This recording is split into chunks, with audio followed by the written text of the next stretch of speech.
beginning June 17th, will feature CM Punk. CM Punk.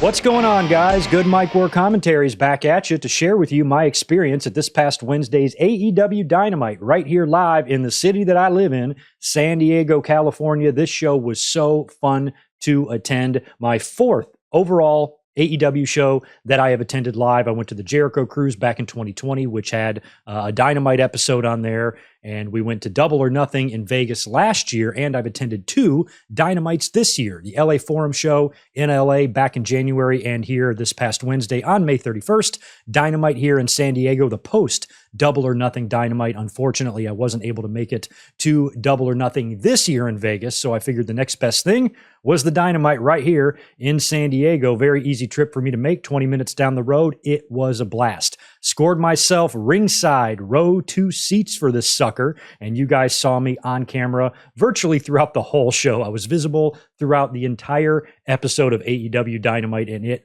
was a blast. So I've been wanting to get in the habit of doing separate reviews for all of the shows I attend live because I think it would make a pretty cool playlist on the channel. So that's what we're here to do today. Just a quick recap of this past week's Dynamite. If you want my full thoughts, my full opinions on the return of CM Punk, what it means for AEW's future, for Collision, for All In, for All Out, all that stuff, we're going to unpack that tomorrow on the Winged Eagle podcast. So make sure you tune in for that. This is just going to be a quick little recap to share with you guys my experience at Dynamite this past Wednesday. It was super, super fun. Like I said earlier, super easy trip for us to make, just 20 minutes down the road to Viejas. They had doors opening up at 3 p.m. here on the West Coast, so we left at 2:30, got there right before 3 o'clock, parked, walked over, and by the time we got there, we stood in line for maybe 10 or 15 minutes, that's it, and got right into the building. I was anxious to get there because of how good our seats were. I wanted to see exactly where we were going to sit, and I wanted to get down there and get seated just so I can take any pictures I wanted to take or video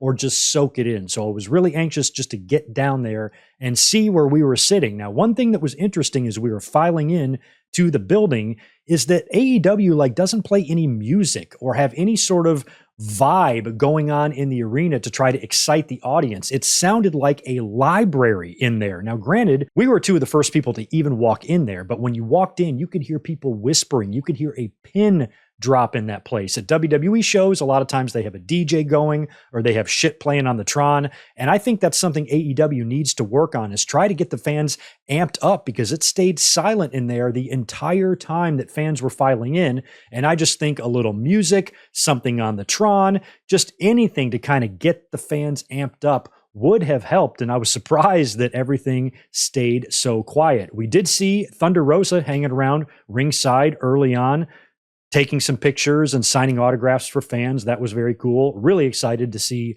Thunder Rosa back in the fold at some point.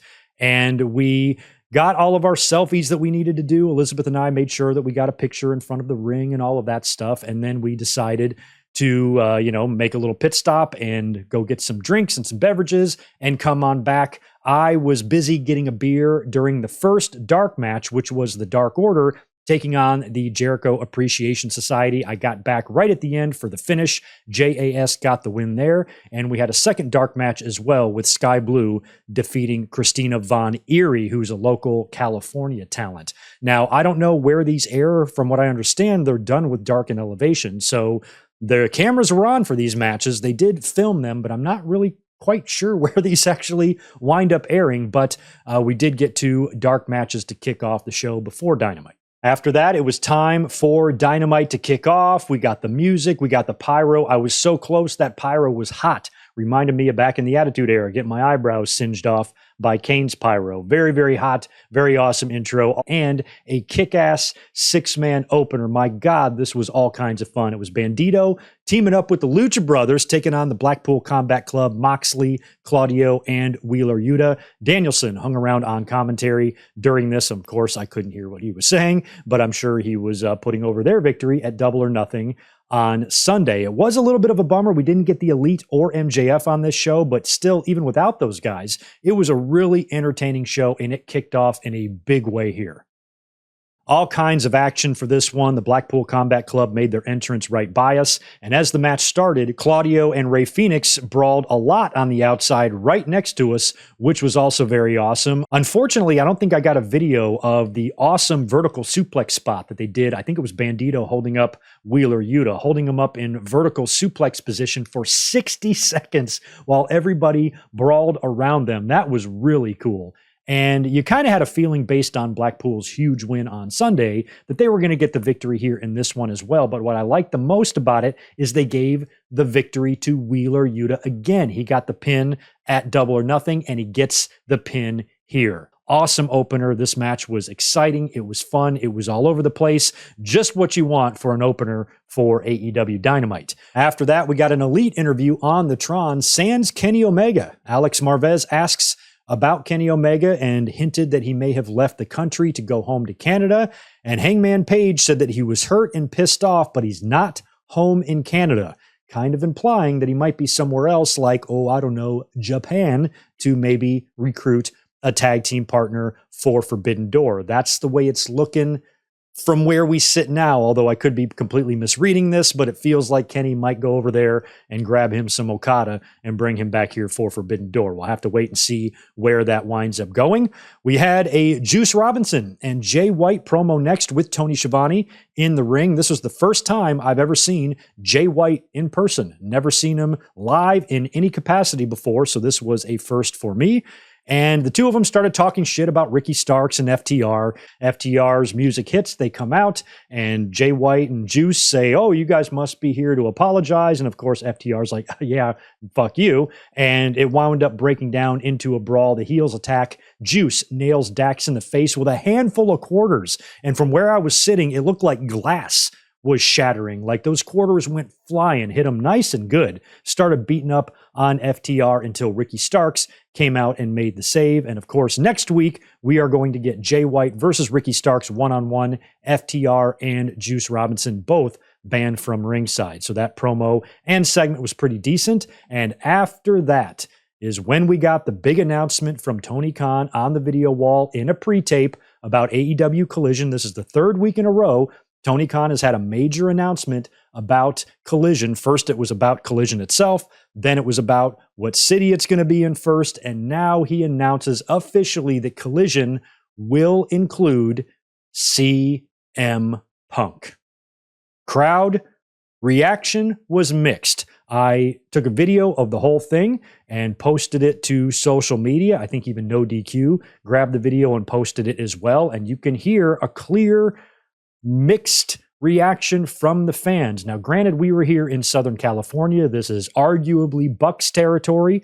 So I don't think here in San Diego or in Chicago on June 17th is really going to be a good indicator of how CM Punk is truly going to be received by the audience. I think the big test is going to be when you do Toronto and New York and other cities around the country other than Elite or Punk territory. It's going to be interesting, but the fans definitely weren't sure how to feel about this. There were some noticeable boos. There were plenty of cheers, but there were also some boos, and it makes you wonder. And I will be talking a lot about this tomorrow on the podcast, but I kind of feel like you almost might have to turn Punk heel when he comes back. A lot of talk about him working with Samoa Joe. I'd love for him to work his first match against Samoa Joe and Samoa Joe squash him and beat him clean. That would be the perfect way, I think, for CM Punk to come back. You know, sign a good faith, do a job against a guy that he likes and he's never beaten. And if he's able to, then he's able to come back as a heel and cut scathing promos and just be the CM Punk that we know he can be. But right now, all we've gotten is an announcement, and at least, hey, we've sort of made it to the finish line after, 9 or 10 months of drama after All Out. We do know that it is in fact official, done deal. CM Punk is coming back to the company. Up until Wednesday, this was all still speculation. So at least it's good news that we have some sort of a resolution.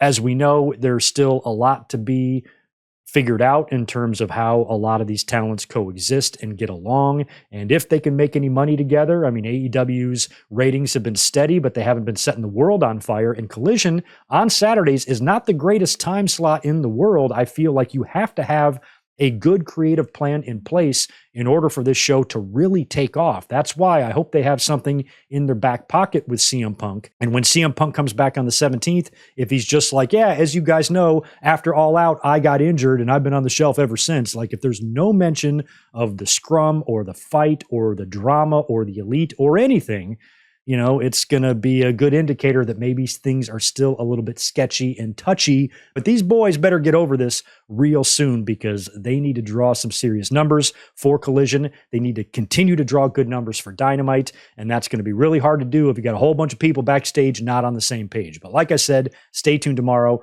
We will unpack that. But CM Punk is officially back, and it was pretty cool to be in person for that announcement. I was at Double or Nothing last year when he won the AEW title. I've only seen CM Punk wrestle one time ever in my life. And that one time that he wrestled, he won a world championship. So felt kind of fitting that I was in the audience on the night that he was announced to return. So it still remains to be seen if I will ever see CM Punk in person again. I might not. Who knows? After that, we had a pretty good three-way match. This was Big Bill against Trent Beretta against Swerve Strickland. This felt like an unofficial number one contenders match, because the ending of the Battle Royal at Double or Nothing had Swerve and Orange Cassidy as the final two. And it felt like they were setting that up for another match. And this one was really good. I got to say, I've always been a big fan of Trent. I think Swerve should be heavily featured in the company. He should be a top player. He should be a champion, or at least a championship contender in this company. Hopefully that will be coming sooner rather than later for him. And Big Bill, I've always been a fan of his size and his presence. We'll see if he can, find his niche in AEW and maybe reach the potential that everybody thought he had. But right now, he's still kind of a, mid-level talent, but I always enjoy watching Big Bill work since his return and his comeback from all of his issues. Really been watching him closely, and I like him. His look is just incredible. He's one of those Matt Morgan, Nathan Jones type of blueprints that are just so incredible to look at physically. But Swerve got the end here, pinning Trent for the win, and it was announced later on in the show that Swerve Strickland would, in fact, face Orange Cassidy next week for the international title. So as much as I'm a massive fan of Orange Cassidy, as much as I would love to see his run continue, he has defended that belt hard for many weeks now. So if there's ever a time to take the belt off of him, I would not be opposed to Swerve Strickland being that guy. But I also think they might want to have Cassidy champion going into Forbidden Door. I would love to see Orange Cassidy versus Zack Sabre Jr. They're both champions right now, at least currently, and that would be really cool to have that match at Forbidden Door. And that match might only be able to happen if Orange Cassidy is champion, So what do? I'd love to see Strickland win, but an OC and Zack Sabre Jr. match at Forbidden Door just sounds too goddamn sexy. So I think I might be low-key hoping that Orange Cassidy hangs on to the title, but that's nothing against Swerve. I want him to have his day. Just not quite sure if it's going to be next week yet or not. Up next, we go to the stage for an interview with Billy Gunn and the Acclaimed, conducted by the lovely Renee Paquette. And Billy goes on to say that he feels guilty for what happened at Double or Nothing, and he feels like he let the two people down who he cares about the most, which is pretty funny since his two sons work in the company. And the Acclaimed kind of shake that off. No way, man. We love you. And as a matter of fact, we feel that Billy Gunn should be a champion one more time before he retires, hinting that their business with the House of Black is not over with yet. Me personally, I don't need 60-year-old Billy Gunn to be a champion one more time. He's held 1 million championships in his career. I was actually in the building when him and Road Dogg beat the LOD for their first titles, the Outlaws' first titles way back in 1997. Countless other singles and tag team championships have been on Billy Gunn's resume throughout his life. I personally don't need that, but the Acclaimed is one of the most over acts in the company, and I've been critical of AEW's booking and handling of the Acclaimed and how they kind of slow down their momentum for whatever reason. So it feels like the Acclaimed and Billy Gunn winning the trio's titles is actually kind of likely and probably will happen. So we will keep our eye on that. Really cool story too. After the segment was over and they go to commercial, Max Caster noticed the two fans that were sitting behind Elizabeth and I forget your names, super nice people. I want to say it's Brian and Angela.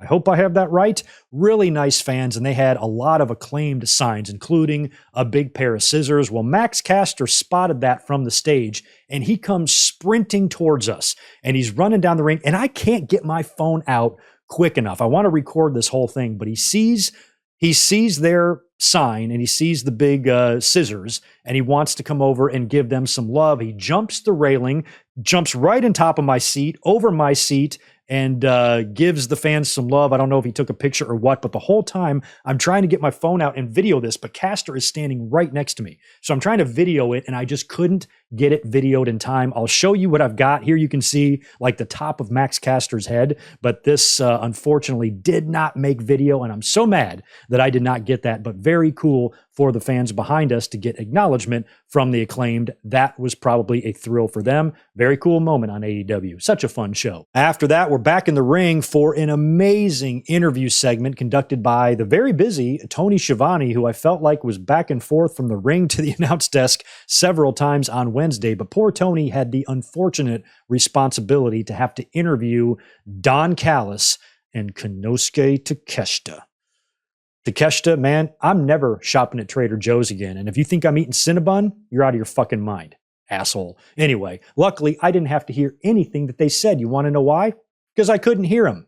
Holy shit, the boos. I have not heard boos this loud and this deafening since 1998 or 1999, when I would go to shows during the Attitude Era and Vince McMahon would walk his ass out there and the entire arena was going nuts. Now, granted, this is a smaller crowd than an Attitude Era crowd, probably only 4,000 people in the building on Wednesday, but they sounded like 30,000. Oh my God. It was hilarious when Callis was talking in the ring. All I saw was his big fat beak moving. I heard nothing, not a word. It took until I got home. I didn't hear anything until I got home and watched the replay. And even on the replay, you could barely hear what he was saying. And in the crowd, you heard nothing. It was like he was just talking into dead space. I didn't hear what Takeshita said either, but props to the fans for just staying on him. And the more he tried to speak, the more they got louder. It was incredible. I just haven't heard an energy or a vibe like that in so long. And I've been in the building when Dominic's been there. This was Dom level heat that Don Callis had, and I think it's great. Maybe Don and Dom should team up. Maybe Dominic should jump ship to AEW and join up with Callis. Can you imagine the two of them in the ring together, the boos they'd get? My God, it was incredible to listen to and be there in person. So fun. It feels like they're setting up for a bunch of things here for the summer. I think the Blackpool Combat Club and the Elite have got an interesting next couple of months. I am kind of under the impression, based on the Elite interview that we got earlier in the night, that Kenny Omega is probably going to Japan to recruit Okada to come in and be his tag team partner at Forbidden Door. And his opponents might be Takeshita and perhaps Will Ospreay, who I think Don Callis has been trying to recruit as well. Originally, a couple of weeks ago, I know we were talking about Kenny Omega and Will Ospreay one-on-one at Forbidden Door, but given that Takeshita turned heel at the pay-per-view, this might be a better match to do because it keeps the storyline going without having to pause it and do something off to the side with Omega and Ospreay one-on-one. You got All In London. I mean, if you're not going to do Kenny and Punk at All In, maybe you can do Kenny and Will Ospreay for that United States title at All In. That's still a few months away or a couple of months away, but it might be better than Forbidden Door based on what they were planting the seeds for on Wednesday night. We also have Blood and Guts coming up. Blood and Guts usually takes place after Forbidden Door. At least it did last year. I think it took place in like early July. So if you want to do the Elite versus the Blackpool Combat Club in Blood and Guts, you could do that. And that's where you could bring in Kota Ibushi. Because if Okada just comes in to do Forbidden Door and leaves, you could have the Elite taking on Blackpool Combat Club and Takeshita in Blood and Guts, but the Elite are going to be down a man and they bring in Kota Ibushi. That could be something else. So I feel like that's the way they should do it. Whatever they do, I don't recommend taking any sort of a break between the Elite and Blackpool. This needs to keep going.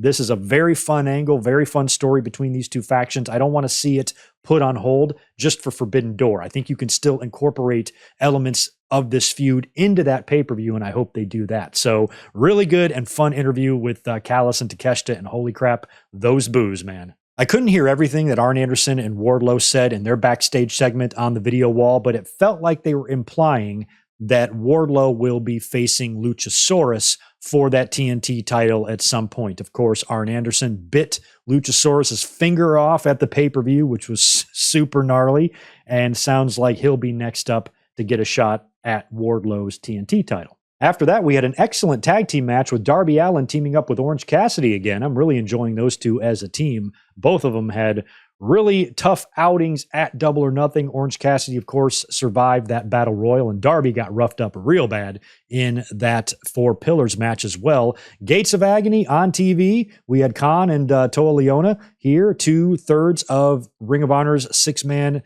tag team champions. Brian Cage is the third man there. He was hanging out on the stage with Prince Nana and Swerve while this match was going on. Really fun stuff here from both guys. Orange Cassidy had the pockets and the whole deal. Darby Allin with his suicide dives and torpedoes and all that stuff. In the end, coffin drop to Khan for the win. OC and Darby pick up a big win, but the Gates of Agony were very impressive in this match. I would love to see more of them on the main roster and less of them in Ring of Honor. Those guys are fucking badass, man. But it was good stuff. After the coffin drop victory, the heels come to ringside to kind of surround Orange Cassidy and Darby Allin when Sting's music hits. We haven't seen Sting in a while. Sting returns. The fans were saying that Tony Schiavone was losing his shit on commentary when Sting came out.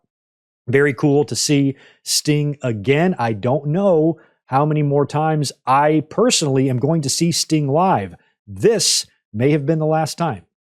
Up next, we're back in the ring again with poor Tony Schiavone doing another interview, this time with Hook, which I thought was cool because we've never heard Hook really speak before, and we wouldn't hear him speak here either, because as soon as he got in the ring, he's immediately interrupted by Jose the assistant, who comes out with Preston Vance and Dralistico. They surround the ring, start attacking Hook until Jungle Boy's music plays. He comes out. Unfortunately, no time to do the arm wave for me because I was busy watching what he was doing, and he was coming straight to the ring with a chair, starts beating dudes up in the aisleway right away, runs off the heels, and Jungle Hook has at least temporarily reunited. Now, I thought this was kind of weird because we've already done the Jungle Hook thing. Seemed like they were going their separate ways. Now they're brought back together. Maybe after Double or Nothing, Tony Khan wants to keep Jungle Boy doing significant stuff, so maybe putting him back with Hook is what they want to do. But I have a feeling they might be turning Jungle Boy heel.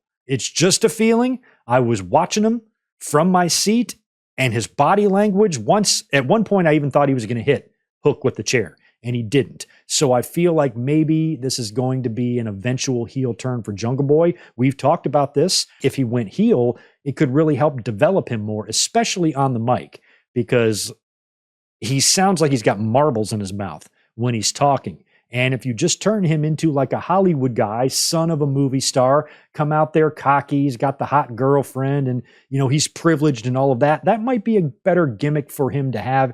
It might help him come out of whatever shell fans still think he might be inside of due to the lack of charisma or whatever. And that stuff can be built upon. And I think it might be time for a change for Jungle Boy to actually go heel, be on his own, and try something different with his character. I feel like they might be laying the groundwork for that, or they might just be laying the groundwork for Hook and Jungle to be a permanent tag team on the roster. Not sure yet, but I have my suspicions about Jungle Boy. We'll have to wait and see. Chris Statlander, brand new TBS champion, crowned at Double or Nothing, making her return after Jade Cargill defeated Taya Valkyrie. comes down after Mark Sterling runs his mouth and says Jade will take on anybody. Statlander made her return, beat Jade in an impromptu match, and is your new TBS Women's Champion. I wasn't all that thrilled with the way Statlander came back. I thought psychology-wise, it might have made more sense to slowly bring her back in because she has been absent for so long. All of that momentum she was gaining, may have subsided a bit, but I felt like it might have even been Tony Khan's way of just making good on one of his promises. We know he intended on putting the belt on her prior to her getting injured. When she got hurt, they just kept the belt on Jade the whole time, and now they're ready to put it on Statlander. But I still think I might have waited and just had Statlander, who is a babyface, come back and confront Jade, and then you just book that match for TV in the main event of Dynamite or something and do it there. But instead, the babyface got a cheap win after the champion had a hard-fought, grueling match right before then. Not really babyface-ish, but whatever. Everybody's thrilled that Chris Statlander is back. We all love her. I'm happy she's champion. I might have booked it differently than Tony Khan, but at the end of the day, I'm not too upset about it. I'm just happy to see her back, and I really, really hope she has a good run with this title because she's going to have to face Jade again. And if she can face Jade and somehow survive her, I'm hoping that they can put Jade in the world title contention because she should be. If you ask me right now, Jade is the number one contender for the AEW Women's Championship because she was 60-0. Chris Statlander is the one in 60-1, and she lost that match after already competing. So you would think just by default, Jade is your number one contender. So we'll see how AEW handles that, but I think we're going to have to get a return match between these two women first. But here, Statlander took on Nyla Rose. Nyla herself had a pretty good little program with Jade Cargill stealing the belt and all of that. So Nyla made sense to be the first challenger for Statlander. Statlander got the win here with a phenomenal picture-perfect 450 splash, nailing Nyla Rose for the victory, retaining her title. Fun stuff, fun match. Welcome back, Chris Statlander. And finally, that leaves us with our main event tag team match. Britt Baker and Adam Cole taking on Chris Jericho and Saraya. Very cool for me because I have never seen Saraya wrestle before, ever. When she was Paige in WWE, I wasn't even attending shows during that time. I went on a drought of attending wrestling shows from 2005 to 2018. So I never saw her wrestle. So this was the first time I've ever seen Saraya wrestle. Very, very cool. I loved this match. It was a lot of fun. Many fans are saying it was better than the unsanctioned match at Double or Nothing between Jericho and Adam Cole, and I kind of agree. The unsanctioned match was just not very good, to be honest. A lot of people liked it. Some people in the building, in the arena on Sunday were saying it was great, and people who said it sucked don't know what they're talking about or whatever. I'm glad some people enjoyed it. I just expected a lot more from it because I am a massive, massive, massive Adam Cole fan, and he's the one that I personally want to see be AEW champion next. So I was, I guess, a little bit disappointed with the feedback that the match got on Sunday, but this one was way better, all kinds of fun, and Cole and Britt Baker got the revenge on Jericho and Saraya, and hopefully this will end their issue, because not only did Adam Cole beat Chris Jericho at Double or Nothing, he beat him here. So no 50-50 booking or anything like that, or any sort of a finish that's going to continue this on. There should be no reason anymore for this feud to continue in my mind. Britt Baker came out during the match on Sunday as well and wore Jericho out with the kendo stick. And here she got a little bit of revenge. She even had Jericho in the lockjaw at one point in this match. And the match ended with Adam Cole hitting the boom on Chris Jericho and getting the pin 1, 2, 3 completely clean, beating Chris Jericho. And that was the right call. I was nervous because Jericho lost the Falls Count Anywhere match a couple of weeks ago to Roderick Strong. Then he took a loss at Double or Nothing. I wasn't sure if Jericho was going to keep losing, but he did. Jericho put Adam Cole over, and now Adam Cole can continue his run into the summer, and hopefully he will stay healthy. And if I'm Tony Khan, Cole is the one I want to see taking on MJF, either at All In and Wembley or at All Out. We have both of these shows, don't forget. So that's where I'm hoping Adam Cole's title victory comes, is at one of those two shows. It just depends on what else AEW has got up their sleeves for this summer. But overall, really fun episode of Dynamite, really fun episode to attend live, and I had a blast. But we were not done, because after that, we had Rampage. Now, I'm not going to give you any spoilers because Rampage is going to air just a couple of hours after this video is uploaded, so I don't want to spoil you, even though many of you probably don't care. But there was 4 championship matches on Rampage. We had the AAA Mega Championship on the line with El Hijo del Vikingo taking on Derlistico and Commander. That was fun, and I think I've got some Commander footage for you here. We also had the Ring of Honor Pure Championship on the line. Katsuyori Shibata taking on Lee Moriarty. Guess what? I've never seen Shibata wrestle either. Many of us thought he would never wrestle again. Very cool for me to see him in person. We also had the New Japan Strong Women's Championship on the line as Willow Nightingale took on Emi Sakura. After the match, Emi Sakura was helped off by Dr. Sampson.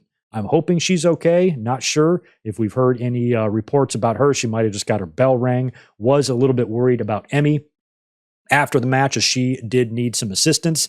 And in the main event of Rampage, or at least the match that went on last for us, was Zack Sabre Jr. defending his New Japan Television Championship against Action Andretti, and that match was really good too. Also, my first time ever seeing Zack Sabre Jr. wrestle. So it's my first time ever seeing Zack Sabre Jr., Shibata, or Saraya wrestle, and my first time seeing Jay White live in person. This will definitely not be my last AEW show. Anytime they're down here in Southern California, I'm going to try to go, because every time I've gone, it's been a blast. So thanks for indulging me and listening to me gush about my ringside seats to AEW Dynamite and tell you guys about that and give you a review. It was a lot of fun, and I cannot wait to do it again. And like I said, if you want some more detailed comments on a lot of the stuff that we talked about, tune into the podcast on Saturday, where I'm sure we will talk a lot more in detail about CM Punk and his return and all that good stuff. So I appreciate you guys being here tonight. Enjoy the rest of your Friday night. Enjoy SmackDown. Apparently we got a new belt unveiling for Roman Reigns celebrating his 1,000 days. And we have the Rampage matches on tap that I just told you about. So hopefully we are in for a fun night of wrestling tonight. You guys take care. Thank you so much for listening, and I'll catch you soon. Peace.